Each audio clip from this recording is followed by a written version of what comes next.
দোষ গোপন করব। আগামী 1 মাস টোটালি গীবত করব না, মুখে একেবারে তালা লাগাই দিব। কে কে পারবেন? আল্লাহু আকবার বল, আল্লাহু আকবার। আল্লাহ তুমি কবুল করো, আমিন জোরে বলেন। কোনো দরকার নাই ভাই, আপনি যত শব্দ কথা বলবেন তত শব্দ আপনাকে লিখতে হবে কবরে। এটা আপনি মনে রাখবেন।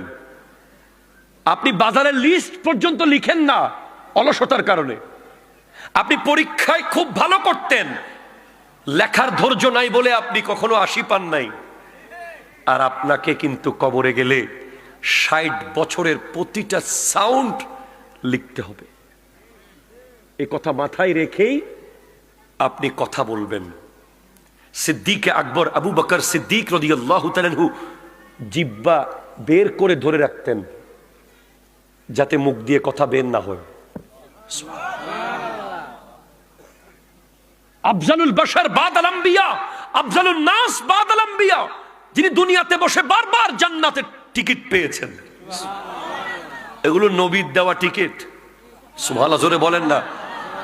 উনি জিহ্বাটার বের করে ধরে রাখতেন যেন মুখ দিয়ে কথা না আসে। আর আমাদের এই প্রজন্ম কত রকমের কথা, কত অপ্রয়োজনীয় কথা, এই কথা সেই কথা, খেলার কথা, মেলার কথা, নারীর কথা, বাড়ির কথা, সিনেমার কথা।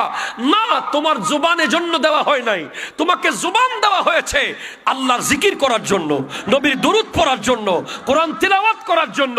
ঠিক কিনা জোরে কথা বলেন।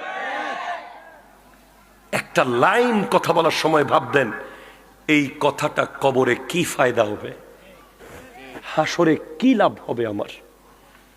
তাহলে ক্ষমা করব, দোষ লুকাবো, দয়াবান হব, মায়াবী হব।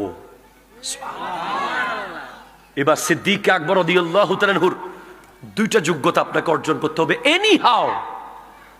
একটা হলো সাদেক আর একটা মুসাদ্দেক। সাদেক মানে সত্যবাদী, মুসাদ্দেক মানে সত্যকে সত্য বলে মেনে নেওয়া। একটু জোরে বলেন সুবহানাল্লাহ। সত্য কথা এখন জাদুঘরে চলে গেছে, সত্য কথা এখন আটলান্টিক মহাসাগরের নিচে চলে গেছে, সত্য কথা হয়তো এখন এভারেস্টের চূড়ায় উঠে গেছে। মানুষ কথায় কথায় মিথ্যা কথা, কথায় কথায় মিথ্যা কথা, প্রয়োজনে মিথ্যা কথা, অপ্রয়োজনে মিথ্যা কথা। একটা মোবাইল কিনেছে যুবক,